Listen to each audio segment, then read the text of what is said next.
Labari guda ɗaya tilo da al'ummar duniya suke dakon jira a yanzu shi ne, shin Firaministan Isra'ila yana raye ko ya mutu? Wannan shi ne labarin da ilahirin al'ummar duniya suka ƙagu da su ji a wane hali ake ciki.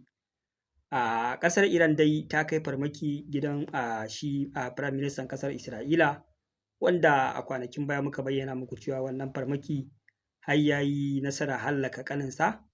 wanda labari ya karaɗe kafafen sada zumunta, wanda da fari dai an fara ƙaryata wannan labari,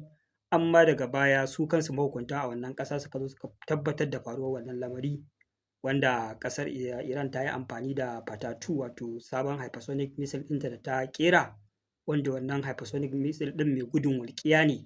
Wani abin al'ajabi da ban mamaki, yana iya ƙetare ƙasar Iran zuwa ƙasar Isra'ila a cikin minti 4 rak, wanda da shi ta yi amfani ta farmaki shi gidan Firaministan Isra'ila, wanda a wannan gida akwai bunker na ƙarƙashin ƙasa, wanda kuma kamar a ce kamar command center ne, wanda shi shugaban ƙasar yana iya mitin da jagororin ƙasar da mahukuntan ƙasar a yanke shawara kuma a aiwatar da umarni daga wannan guri. Amma shi wannan Patatu ɗin, bayan kasancewar shi hypersonic, yana iya penetrating ɗin bunker, ya fasa ƙarƙashin ƙasa kenan, ya aiwatar da abin da zai aiwatar, wanda wannan hari da aka kai, kamar yadda rahoto ya bayyana cewa tabbas fa shi kanshi wannan Firaminista yana cikin wannan gida, kuma wannan hari da aka kai bayan ƙaninsa da ya taɓa ya hallaka shi kanshi, ana tunanin ko ya hallaka shi. Zan hakaito muku yadda masu sharhi da fashin baƙi kuma ƙwararru masana suka ba da labarin yadda lamarin ya kasance, wanda da fari ma labarin mutuwar ƙanin nasa su suka fara faɗi ba gidajen jaridu ba, kuma daga baya duniya ta zo ta tabbatar da da gasken ya mutu. To haka zalika ma wannan labarin su suka bayar da shi, cewa lokacin da aka yi wannan hari,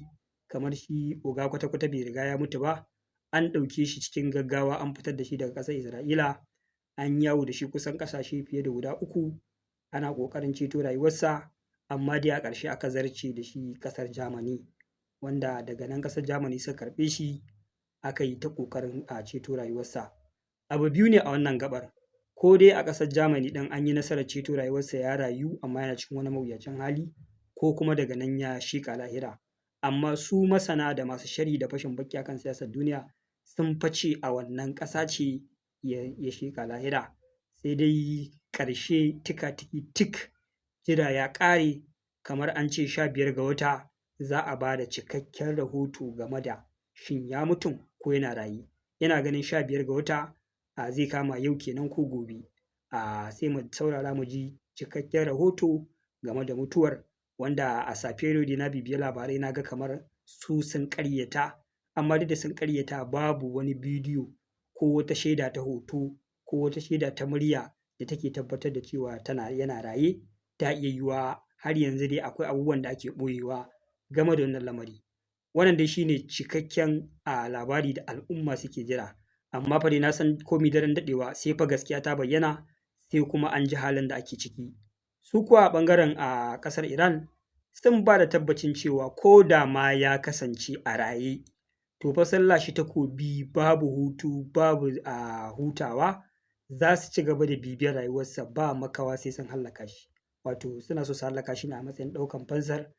kashe Ayatollah Ali Khamenei da aka musu, wanda suka ce ko da ma fa a ce ya kasance yana raye, to fa sai sun sheƙa shi lahira. Wannan shine alwashin da suka ɗauka game da shi Firaministan ƙasar Isra'ila. Game da Strait of Hormuz, hanyar da ƙasar Iran ta tare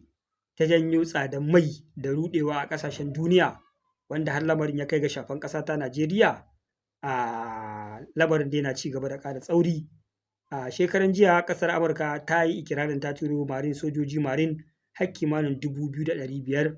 waɗanda za su zo su buɗe wannan tsibiri, su cire bama-baman da ƙasar Iran ta dasa, sannan su gaba da yi ma jiragen ƙasashe rakiya suna wucewa. Daga baya kuma dai fa lamari ya canza. An ji sun fito suna cewa ita fa wannan hanya a buɗe take. 'Yar matsalar kawai da ta rage shine ƙasar Iran tana iya harbo ballistic missiles, tana iya turo drone idan jirgi ya zo wucewa su ƙona shi, amma fa su babu wani tsaro da ya kasance Iran ta saka da ita wannan hanya ta kasance a rufe, wanda wannan magana ta zamo abin dariya. Hatta daga can ƙasar Amurka da sauran manyan ƙasashen duniya da mutane aka yi ta tsokaci ana zolayin wanda ya yi wannan magana daga ƙasar Amurka, domin kuwa ta yaya ne za a ce hanya ta a buɗe take amma babu mai iya wucewa saboda gudun farmakin drone ko missiles. Har yanzu dai wannan hanya a rufe take. Su kansu waɗannan sojoji da aka turo fa a tsorace suke, ana tsoron irin asarar da za a iya janyowa. Sojoji 2,500 ƙasar Iran ta tama tana jira, lallai abubuwa da dama za su iya faruwa da waɗannan sojoji, za a iya hallaka su, wanda su kansu sun zo sun duba daga baya sun ga fa wannan lamari ba ƙaramin ganganci ba ne, ba ƙaramin kasada ba ce. Yanzu haka a sabon rahoto an maida waɗannan sojoji zuwa kimanin 5,000 da za a turo wannan hanya ta Strait of Hormuz, amma fa ba za su zo kai tsaye su kaɗai ba. A ƙasar Amurka, wato shugaban ƙasar Amurka Donald Trump, wanda ya bibiyi labarai ya ga ya ba da shela. Ana kira ga manyan ƙasashen duniya da suke cikin waɗanda datse wannan hanya ya shafi ƙasashensu, mai ya fara tsada, da su turo jiragen yaƙi a zo a yi taron dangi, a zo a buɗe wannan hanya. Wanda wannan magana ta matuƙar ba wa mutane dariya, ta matuƙar ƙara nuna rauni da ƙaryata ilahirin ikirarin da su ƙasar Amurka suke yi na cewa sun farga ma su sun gama da ƙasar Iran. Sun ce sun gama da Navy ɗin ƙasar Iran, an gama da su, an ƙona jiragen ruwansu, an karkashe sojojinsu, yanzu ba su da komai, jiragen yaƙinsu na ruwa sun ƙare. To amma kuma kun ce a zo a buɗe wannan hanya, kun nemi taimakon ƙasashen duniya. Menene gaskiya a ciki? Hanyar da ba kowa, kun ƙona jiragen ruwa, kun raunata Navy ɗinsu, kun raunata ilahirin missile launchers ɗinsu wanda suke harba makamai da su, kun rusa komai, babu wani ƙarfi da suke da shi. Amma kuma ku kaɗai ku zo ku buɗe Strait of Hormuz, ya gagara sai kun gayyato ƙasashen duniya a zo a yi taron dangi, a zo a buɗe wannan hanya. Wannan maganar ta nuna cewa fa duka abubuwan da suke ikirarin sun cimma a ƙasar Iran farfaganda ce, labari ne, ba gaskiya ba ne. Domin ita wannan hanya, an ce duk jiragen ruwan da ƙasar Iran take amfani da su a cikin ruwan teku an yi bombin ɗinsu, an yi sinkin ɗinsu. To yanzu kuma an zo ana so a buɗe wannan tsibiri. An ce ƙasashen duniya su kawo taimako na jiragen yaƙunansu da sojojinsu, a zo a yi taron dangi, a buɗe wannan hanya, a ringa escorting. To wannan magana ta ƙara faranta ma al'umma rai, sun gano cewa fa ashe duk ikirarin da aka yi na cewa an ci ƙarfin Iran labari ne, ƙarya ne. Kuma wani abin mamaki, hatta su kansa ƙasashen da aka nemi taimakon nasu sun faƙi yadda. Mafi akasarinsu sun nuna ba za su faturo waɗannan jirage ba, wanda kusan kamar su turo waɗannan jirage kuma a kashe wasu sojoji, kamar yaƙi ya ƙara faɗaɗa, ya zama babba kenan. Su ma an taɓa mutanen, an taɓa sojojinsu, su ma yaƙi ya zama da su ake yi kenan, wanda su ma suna gudun haka. Jefa ƙasa cikin yaƙi ba ƙaramar barazana ba ce, ba ƙaramin musiba ba ce. Shi yasa kowa kaga yana ta kakkaucewa, yana guduwa. Wanda kusan gaba wacce ta fi ba mutane mamaki,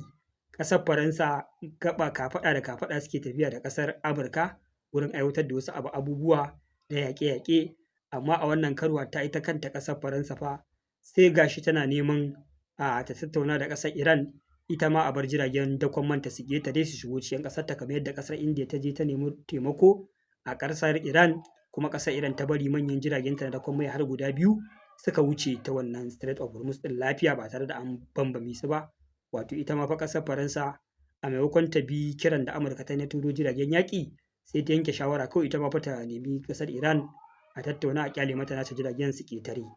Wannan fa shine halin da ake ciki a wannan ɓangare, wanda wannan lamari ya ƙara haska ma duniya cewa ilahirin fa abubuwan da ita ƙasar Amurka take ikirarin ta cimmawa labarin shuni ne, ba da gaske ba ne.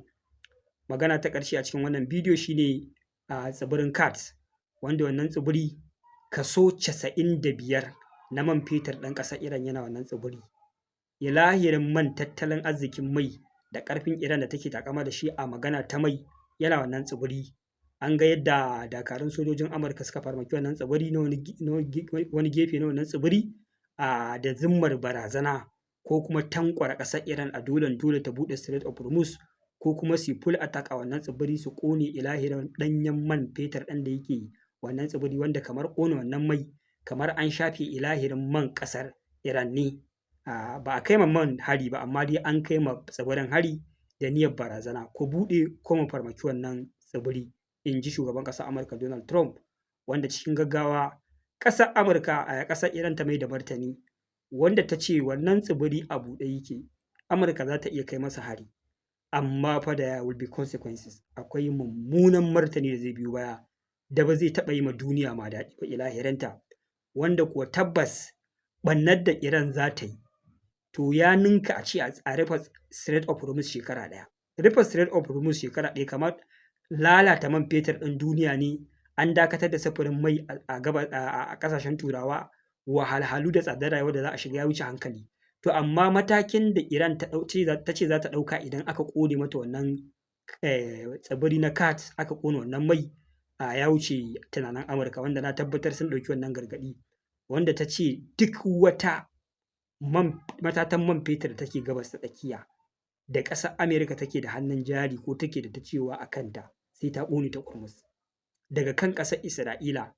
zuwa ilahirin ƙasashen Laraba wanda suke haƙo ɗanyen man fetur kuma suna sharing ɗin wani abu na revenue da ƙasar Amurka, sai ta ƙone ilahirin waɗannan inda ake haƙo waɗannan man fetur, wanda wannan wata musiba ce da idan ta faru to duniya ma sai ta shiga cikin wani yanayi wanda ina ganin aka daɗe ba a ga shigarsa ba, wanda wannan shine katin da ƙasar Iran ta riƙe a matsayin kariya ga wannan tsibiri na Kat. Saboda haka na ga hankalin mutane ya tashi akan cewa kamar idan aka shafe wannan tsibiri an gama da Iran. To Iran tana da togaciya, tana da kati da ta riƙe tana amfani da shi na kare wannan tsibiri, kuma na tabbatar duk wanda ya ji wannan mataki da ƙasar Iran ta ce za ta ɗauka, to wallahi tallahi an san cewa Amurka ba za ta kai ma wannan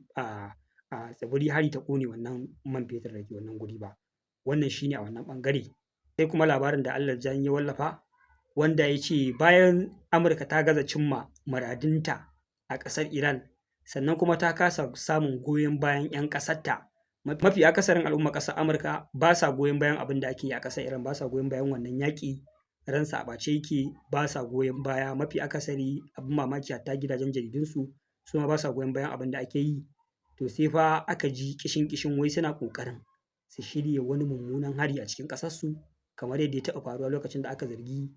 a ƙasar Afghanistan da kai wannan hari, ta ƙone wannan dogon gida wanda aka yi amfani da wannan aka fusata duka ma ilahirin mabiya addinin Kiristoci, aka sa musu tsanan musulunci, aka je aka kai hari Afghanistan da sunan ramuwar gayya. To shi kanshi Al-Jani ya ce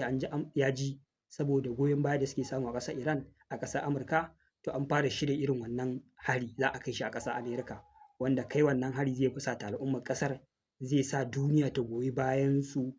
a ƙara mara musu baya da sojoji, a ce ko a murƙushe Iran sun zama a ƙasar ta'addanci, su ma sun fara kai harin kuna baƙin wake, suna so su kashe citizens ɗin wannan ƙasa, wanda ya ce sun fara jin wannan labari. To ƙasar Amerika da al'ummar cikin ƙasar ta sani wannan yaƙi ba da civilians ɗinsu ake yi ba, ana yi ne da mahukuntansu da suka yanke shawarar ganin bayan Iran. Saboda haka ko da sun ga irin wannan abu ya faru, ba fa su ba ne. Wato wannan togaciya ce mai kyau, wacce kun san duk lokacin da aka ce mutum ya yi wani abu na kashe innocent people, to yana janyo ma kanshi baƙin jini, kamar yadda su kansu a farkon wannan yaƙi da suka kai hari suka kashe ƙananan yara kusan 180 da wani abu. Wannan abu ya fusata al'ummar duniya, kowa ma ya ji baya son su, baya ƙaunar su, wanda hatta 'yan ƙasar su ɗin dalilin da yasa suka ji ba sa son su kenan. To shi ne su ma suke so su juya abin ya zama ya faru a ƙasar su, dan a ce Iran ce ta yi, sannan wannan tsana ta biyo baya, su samu mara al'ummar ƙasar su samu mara sauran mutanen duniya a murƙushe Iran farat ɗaya. To wannan shi yasa suka kawo wannan togaciya. Wannan shine halin da ake ciki a wannan yaƙi, wannan shine abin da yake faruwa. Ku ci gaba da bibiyan mu, za mu ci gaba da kawo muku sahihan ingantattun labarai game da abin da yake faruwa a gabas ta tsakiya. Wassalamu alaikum wa rahmatullahi ta'ala wa barakatuh.